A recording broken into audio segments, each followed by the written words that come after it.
Mission High School site in the Mission District of Mission Science Workshop.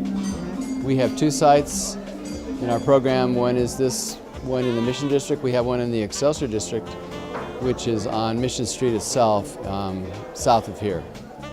This site is our first, up until 6 years ago, this was our only site.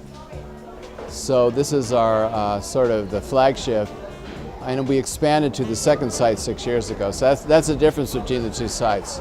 And that's somewhat, and also this site is actually only half as large as our new site, which has to do with what you find at one site that you might not find at the other, because simply there are different sizes.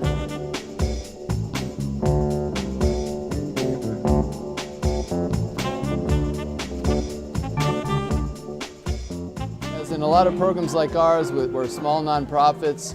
We're not institutionalized. We fight year to year to stay alive. So the good side of that is it kind of keeps us honest. We can't be pretentious about what we do. We have to be all the time basically serving our neighborhoods, and then they will get the city to do what it should do. So Fresno is one site we began in the 90s. It's still there after all these years. We also have helped us start a site in Watsonville, which is also there and also under the city.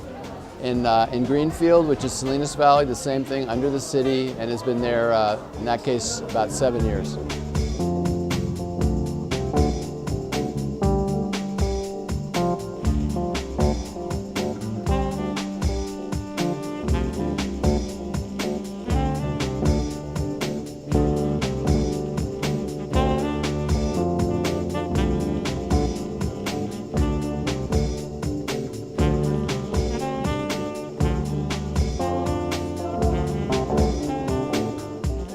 I sort of subscribe to the saying about small is beautiful, less is more. I think there's a lot to be said for small neighborhood-based learning centers, whether really in science or anything else, but especially in science.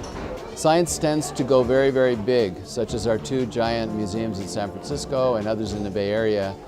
They definitely have gone the big route, and there are reasons for that. It's difficult to have multiple centers, but that really has been our modus operandi from the very beginning, was to not get bigger, but to convince other neighborhoods, other areas to start their own local neighborhood-friendly science workshops.